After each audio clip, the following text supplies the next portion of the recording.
Welcome to this episode of Coffee on the Coast. We are back with a book, Banter.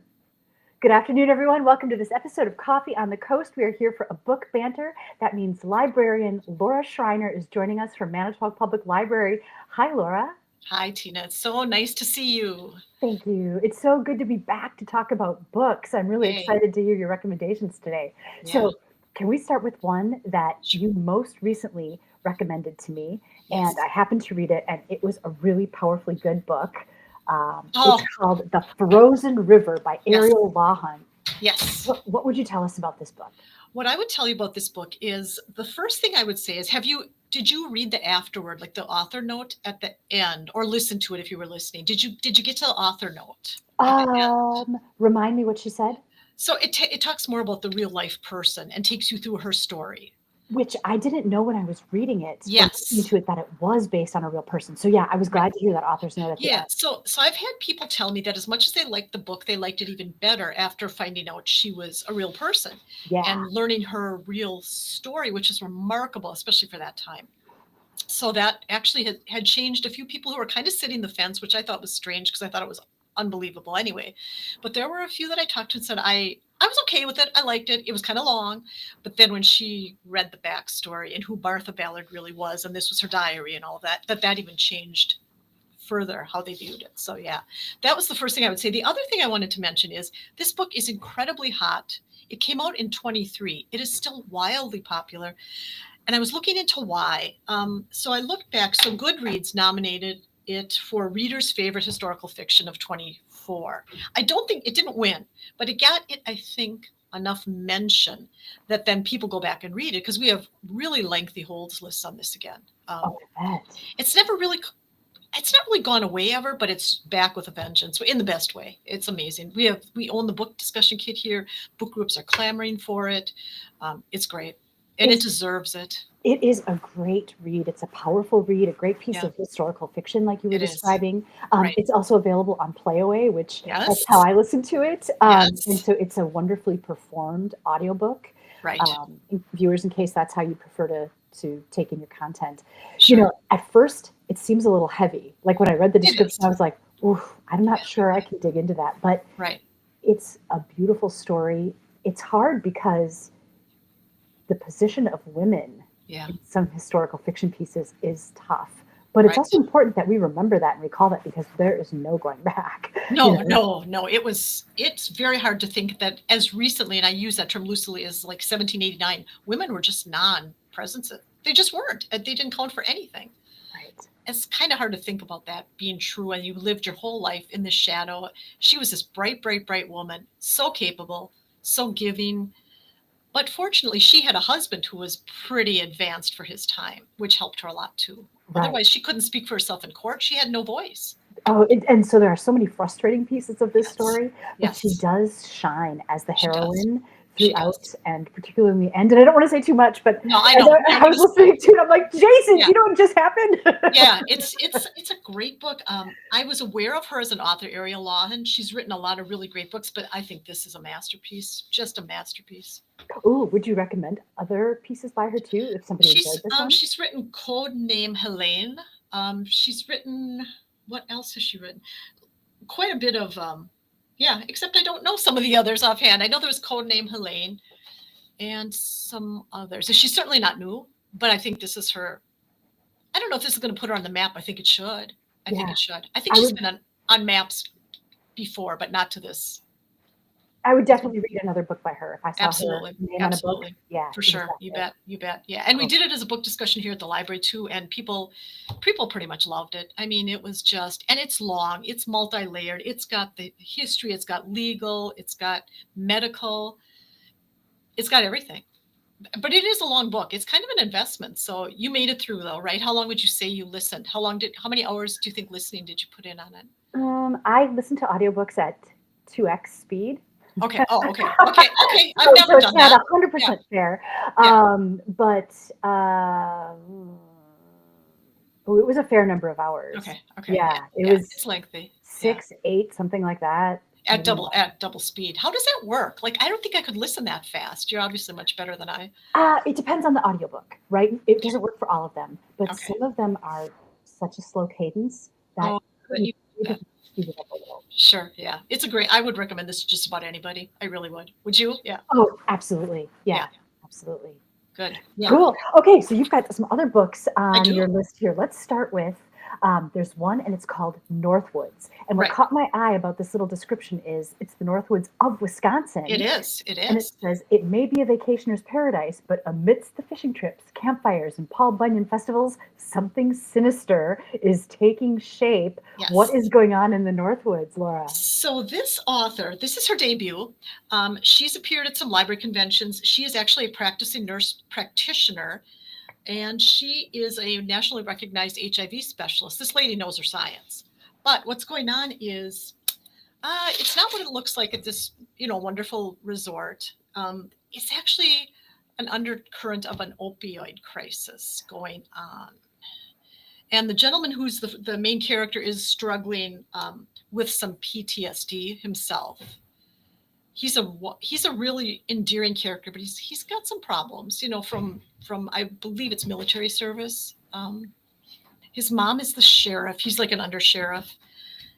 Characters are really well developed. We're going to be doing this as a book discussion at the library. I looked ahead on May 15th. So if anybody wants to maybe wait and read it and then talk about it with the group, or read it now and talk about, we will be talking about it May 15th as a book discussion here at the library. It's very good. It's very, very good. Yeah. Okay, Yeah. what's your like takeaway when you end up reading this book? I mean, because those are some heavy topics that you talk They are, about. and some of these things, also with the Frozen River, there are some triggers in some of these books. I always want people to know, as good as they are, I don't know, sometimes there's something that's going to upset somebody. That's the thing we try to be sensitive about. This one ends up, I think, quite hopeful. This gentleman's pretty down on his luck. Everything's kind of going wrong. The main character, but he's wonderful. And there's some redemption there, and there's some learning to cope with things that are hard to cope with. There's always hope. This book ends on a hopeful note, and she's a wonderful writer. She sets the tone and the characters really well. Yeah, That's and we nice. always Okay. we like Wisconsin settings. Well, we can relate. It's so interesting to hear about It is. places that we might know Right. or may have been Oh, and right, can right, relate right. to. And a lot of us had some experience, maybe as kids, if not recently, with a Northwoods resort. So you're kind of picturing that in your mind, which is neat. Yeah. And you talk about some books may have triggers. Right. Sometimes it's reassuring when you can read about somebody else, Right. and their experience and how they cope. And so sometimes it's a reassuring thing. I agree. Yeah. It gives you a reason to say, hey, this person can come through. You don't know. Maybe it's going to make someone else, give them some skills to help themselves through whatever. So that little blurb that I had up, the Yeah. last sentence started with, there was a body. So is it Yes. kind of like a murder mystery as well? Yeah, it is. It's definitely a murder mystery, and there's, who's telling the truth and who's got something to hide and all kinds of things. And it's a good murder mystery too. I mean, it's not super graphic, but it's not a cozy mystery either. So, it falls somewhere in between there. Yeah. Interesting. Okay, so Yeah. this is going to be a book discussion coming up in May at the In May. Manitowoc Public Library. Correct. That is Right. very cool. Yeah. Okay, so then there's another Wisconsin related book. And it Yes. says, When Pomeranian Immigrant, by the way, I'm not even sure what Pomeranian means. It was part of what became Germany Okay. back in that era, the 1850s ish. Yeah. When Pomeranian immigrant Hennek Bauer reaches Wisconsin in 1855, she believes her dearest dreams are coming true. After reuniting with her husband, Fridolin, at his farm near Watertown, she will help create a true home. Instead, she receives the shocking news that he is dead. Okay, we are talking about the book Lies of Omission by Right. Kathleen Ernst. Right. Tell us more. So this is the first in a trilogy. We did this one as a book discussion at the library also. The reason I chose this book to talk about is last summer, if folks remember, we had an exhibit here about the American farmer here at the library with those large photos. It was fantastic. Tim coordinated that. And so he asked me if I could maybe find a book that dealt with Wisconsin, farming, that sort of thing to tie in. So this is how it came up, and other book groups had read it, recommended it. And it's got that wonderful Wisconsin tie-in. So you've got Wisconsin history, you've got the history of farming, you've got, as I delved into it, the way immigrants have been treated over time, which, without saying too much, things don't always change a whole lot. They keep reoccurring. Right. The person who wrote the book has also written a Chloe Ellefson mystery. She's written a lot of those books. As I said, this is the first of 3. And the buildings in this book are actually based on a display at Old World, Wisconsin in Eagle, because the person, Kathleen Ernst, who wrote the book, has an extensive history working at Old World, Wisconsin. So I guess I would kind of say if you love Wisconsin history, and maybe certainly the mystery and some other elements about how we treat other people and things like that, it's great. It's a great Wisconsin history, mystery, lots of things. Again, multi-layered, lots of things going on here. It's not what you just think. And then there's been 2 books since. Yeah. So was Hennick Bauer a real person in history? No. Okay. Just she's very, very, I think, very well depicted. Really, really good sense of characters, and the other characters as well. I loved it. She kind of reminds me of like maybe grandparents or people you knew just like a couple generations back from maybe grandparents who came from Germany. Some of those things are vaguely familiar, the practices, the approaches, this kind of no nonsense, very pragmatic. Just So we were talking about like women and their position in the frozen river. right. And at this point in history too, I can't imagine it was much improved. And so can you imagine coming over from continental Europe to the US Right. and your point of contact is now dead? Yes, exactly. How does that unfold? Well, yeah, he doesn't come to meet her at the boat in Milwaukee, and she doesn't know what to do then. Like, she doesn't know anybody. Now what does she do? So, she starts walking. I mean, she spent a lot of time walking, doesn't know who she can trust. It was crazy. When you put yourself in someone's place like that, you think, well, I don't have it that bad, right? Whatever else you have. It's a good series. Yeah, I liked it. I'm a big Wisconsin history buff, so I kind of go back to when we were in 4th grade and we'd read about the Wisconsin residents, whatever, I love that era. So yeah, it was cool. Yeah, I love learning more about where we live. And I know. by knowing history, it just makes the present that much richer. It sure does. Sure does. So it's a mystery. Yes. Does that mean was there foul play? Does she have to solve what happened to him? Some people wanted to write it off as not foul play. It was a farming accident, and she doesn't quite believe that. Turns out she's got a pretty good idea of how things really were. But I learned a lot too, even about old farm tools, old farming practices. If you go to the author's website, if you're that interested, she's got lots of background information, and so you can see what she's talking about. You can really delve into this pretty deeply and just you're in a different place, for a while, a couple hours. Yeah.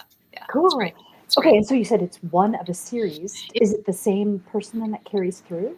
Yes. So the I don't know if it's meant to be more than that, but the 3rd one came out last year, so it's pretty much 1, 2, 3 in order pretty quickly. But she writes a good story. She really does. Kathleen does. Yeah. So is it like Nancy Drew, where you could pick up any one of them and it's a complete story? I suspect you could. Yeah, I think they could be standalones. Yeah. Oh, very cool. All right, so that is Lies of Omission by Kathleen Ernst. Yes. Let's move on to Okay. Funny Story.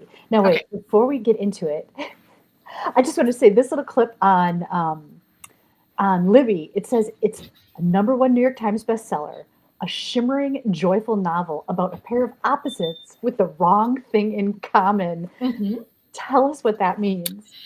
Well, let's put it this way. They've each been unceremoniously dumped by significant others, but their significant others got together. So they've been the scorned people, and then they get together. So and they're charming. I mean, there's some fits and starts and whatnot. It's funny. It's touching. It's set in she's a librarian, which of course speaks to some of us, he's very different from her. His approach is super different, but he's really a cool guy. And I don't know, it's set in northern Michigan. It's a really good story. I had never read Emily Henry before. I know she's pretty much got a beach read every summer. In fact, one of her books is called Beach Read. She writes a lot of those people I met on vacation, A Happy Place. They have this kind of, I don't know what kind of vibe, like a rom-com vibe. The covers look like rom-com. They're bright colored. She writes a good story. I would never dismiss her just because she's popular. There are people that would say, well, she's so popular, they must be just vape, but they're not. It was good. It's totally different from the other books. Would you say it's a beach read? Definitely. Very definitely. Yeah. I listened to this one, I believe. Yeah. Is it a good performance? I liked it. Yeah, that was good. Yeah, absolutely. Yeah. And would you qualify it as like a palate cleanser? So after you read something deep, like the Frozen River? Yeah. Definitely. Absolutely. And in fact, I may have done that kind of in that order, because when I think back to the times I read these kind of all just briefly before we were going to talk about them back in July. So yeah, these are I just read all over the place, and I do switch up because I cannot read the same thing 2 and 3 times. Yeah. You just can't. But there is some merit to that, don't you think? If you read like a heavy story and it's got you Sure. thinking and all of these ideas rattling around in your brain, Right. read something light Yep. and Yep. easy and Yep. I don't know if you read. Do you read and listen to 2 at the same time? Because I'm oftentimes reading one and listening to one, and they have to be very different, or I get confused. yeah, it's Yeah. true. Yeah. It's true. Sometimes Yeah. I feel like I'm at a cocktail party or something with Yeah. the number of books that I've got going on. Like, wait, which Yeah. conversation was I just involved in? Yeah, exactly. Where did that happen? Yeah, where am I? It's same. But I think it keeps you on your toes. It's good. It keeps you going. So fill us in just a little bit about their romance. They came together because they were the spurned Yes. exes of 2 other people. And Yes. that's how they met? Yes. Yes. Well, and the title Funny Story comes from the main character's former fiance, or soon to be former fiance, has this funny story about how they met. So he would be at cocktail parties telling people, oh, it's the funniest story how we met because her hat flew off her head or something like that, something to that effect. And he rescued her straw hat, and that's how they met. So the former fiance started, oh, it's a funny story how we met. It turns out that isn't quite as funny even as a story of, well, and then I got together with my former flame, and her current flame got together with my former flame. They end up being roommates to share the rent, and but it's platonic, and then it's not, So Okay. yeah. Oh, But funny story. they're very different from each other, but it can work. Those things can work. It's good. Nice. It's good. So It's highly entertaining. you mentioned that one of the characters is a librarian. Yes. And I've noticed that a lot of books have either a librarian A or bookstore owner. bookstore. Yeah. Mhm. Yeah. Why is that? Because that's Oh, what authors know, where they spend a lot of time, and so I it's a don't know. familiar. I don't know. I don't know why it's a definite trend. Absolutely. Yeah. I don't know. I wonder why. We've talked about that. I don't know.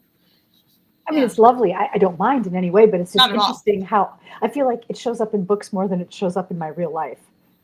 Oh, definitely. 100%. 100%. But it's great. I think I don't know. It's not like the most fascinating profession ever, but people don't always know what you do and don't have a concept. And it helps illuminate that a little bit. Yeah.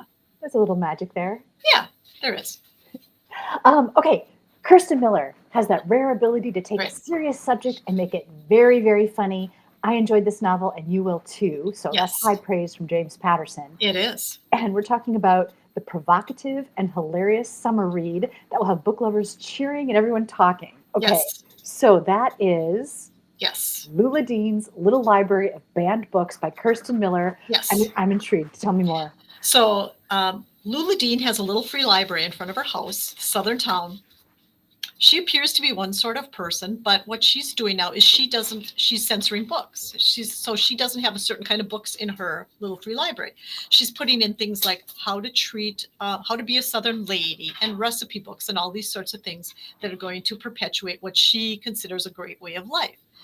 Not everybody agrees. So someone has come in unbeknownst to her and put the dust jackets from those books on subversive reading.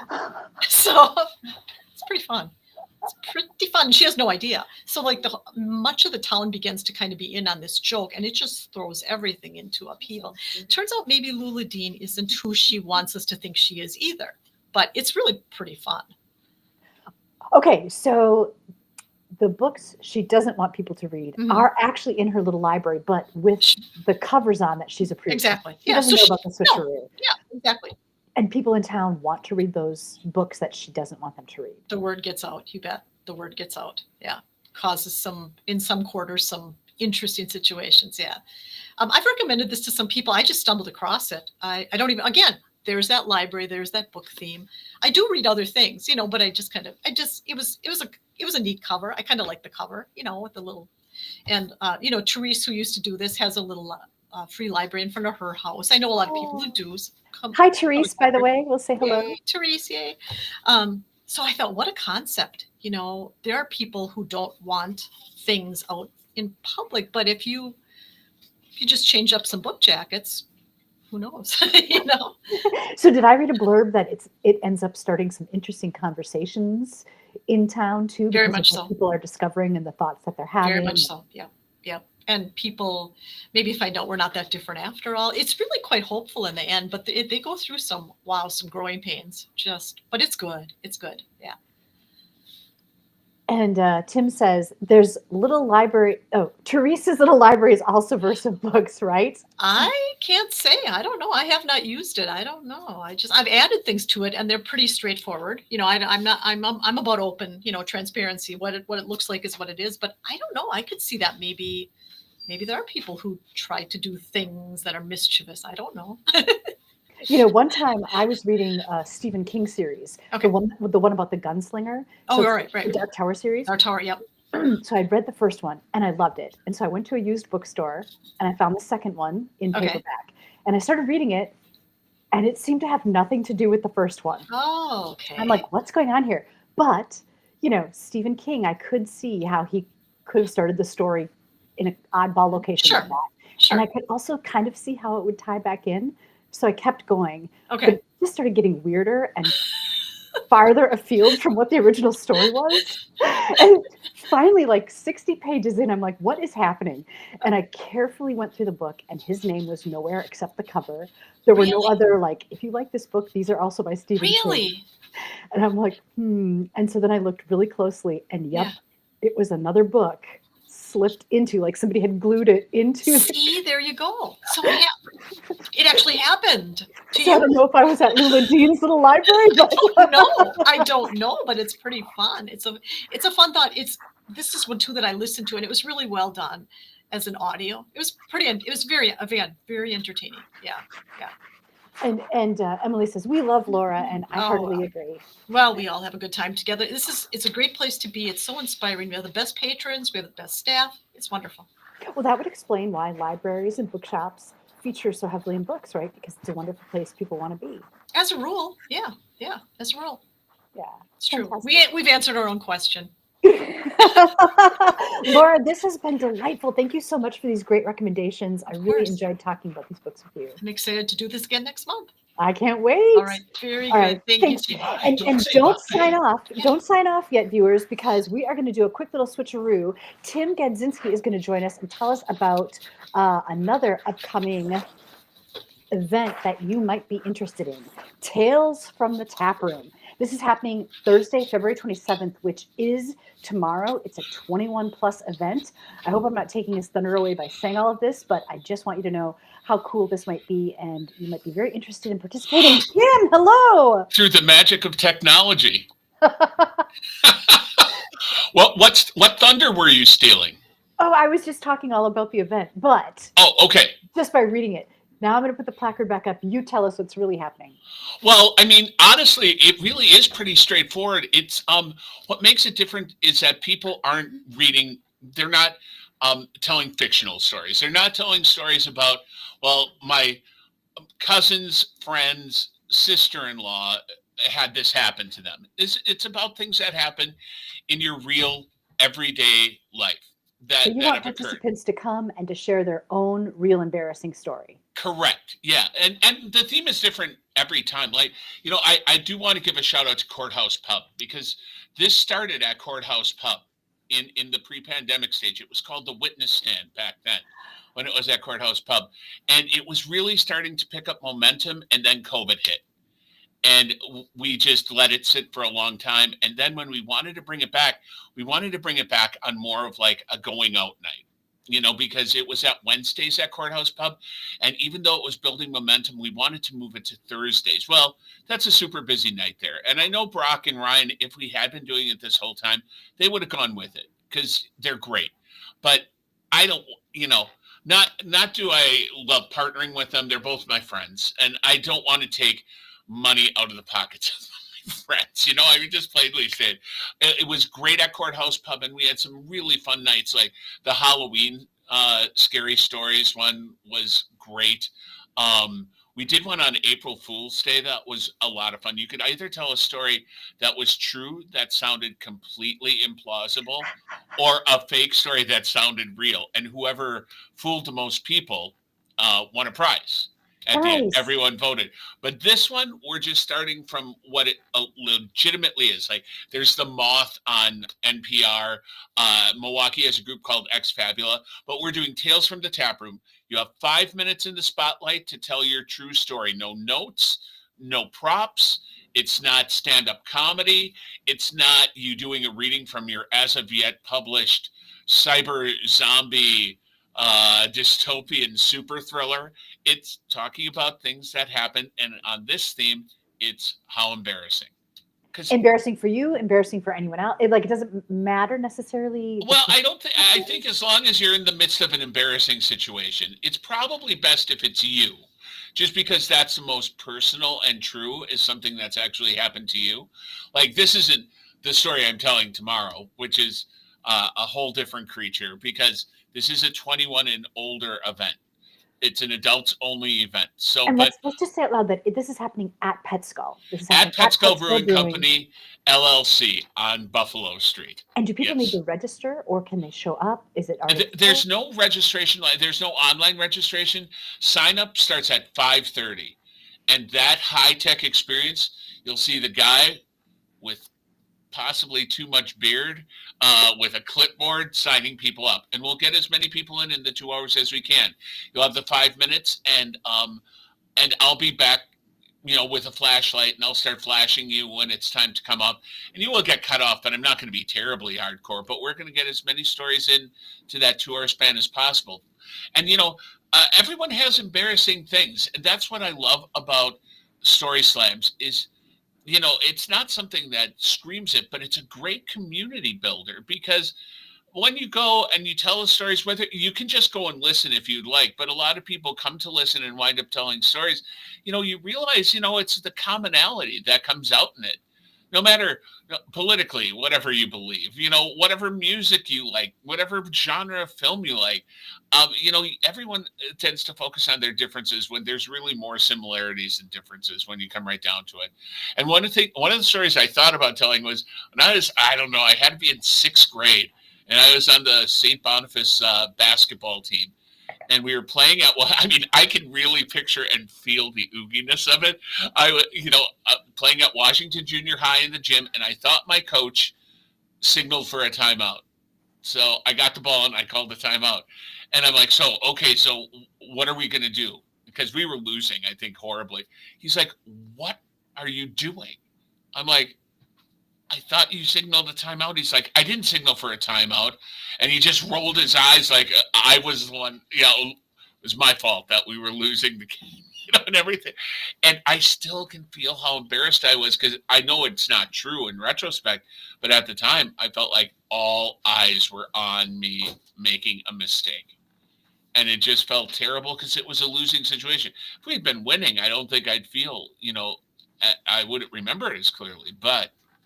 Well, it doesn't sound like your decision altered the trajectory of the game either way, right? I don't remember how the game ended. I just remember feeling like I wish I could crawl at that period of time, into our very short basketball shorts. Is that what ended your NBA career? It did, unfortunately. I'm sure I would be playing alongside Giannis right now were it not for that horrible, horrible moment. So see how easy that was to share your embarrassing story? Viewers, yeah. It can be just that easy for you if you join the library tomorrow night. That is Thursday, February 27th at Pet Skull Brewing. You said registration starts at 5:30. The Story Slam kicks off at what time? 6 o'clock. We start at 6, go till 8. I know that Paul Hoffman, the proprietor at Pet Skull, has a story on tap. I know a couple of people have stories on tap. It's just going to be, I think it's going to be a really fun night. And, it's still February. The weather's getting a little nicer, but come on, what are you going to do on a Thursday night? It's still not nice enough to go hang out or, go for a walk at Lower Shooty Park at sunset, So come to Pet Skull and tell your story and join in the fun. And I can't wait to tell my story. Yeah, and like what you said too is people are invited to come and just spectate. You can enjoy a great beverage and watch all of the fun, hear all these hilarious stories. You're not obligated to share your own, but while you're there, why not? Well, if you are so moved, please, even if you don't, seriously, if you show up, we've had people do that before when we were at Courthouse. People just show up and, they'd be there for dinner and they'd wind up sharing a story, and I just think it's fun to get caught up in it. And it should be a great night at Pet Skull. And far and away, this is the least sort of gussied up, or, there's nothing, it's just people telling stories, that you don't have to prove a skill, spelling, you don't have to eat weird things. It's the most straightforward, fancied up, well, not fancied up, but it's the nakedest in the You're best. just asking people to bare their souls. That's all. No Well, big yeah. deal. I mean, come on, what's the big whoop? I mean, but it doesn't have to necessarily be bearing your soul. It can be, but I will say that my story is not, it's just a good story. Honestly, it doesn't have to reveal, like, it can. That's the beauty of it. It can run the spectrum from something superficial to something that absolutely, this embarrassment changed the course of your life. And it can be everything in between. And Well, it I'm sounds still like holding out hope that you're going to show up tomorrow, it sounds like it should not be missed. And especially by Tina Prigge of the Coolest Coast, because I know your story and it's a good one. I seriously, I won't even make you come up on stage. I'll bring the mic to you. we'll see. I mean, or if you wanted, you could, pull up to the stage, roll off. So my embarrassing story wouldn't actually be when I spoke. It would just be me performing, like just rolling out of my performative. wheelchair, This is crawling more up of the a stage. physical interpretation of my most embarrassing. I would love that also. I'm not going to lie, but it should be a really great time, and it's free, absolutely free, and it's sponsored by Seahaven Broadcasting as well. I should mention that, and it's just a good time, and come and get to know more about people you're familiar with, not familiar with. It's just a night of great stories. It sounds fantastic. Tim, thank you for jumping on and sharing that with us. Oh, This is thank Tim you for letting me. My guest earlier was Laura Schreiner from Manitowoc Public Library. I'm your host, Tina Prigge. Thanks for joining us for this episode of Coffee on the Coast, Book Banter, with a special appearance by Tim. We'll see you next time.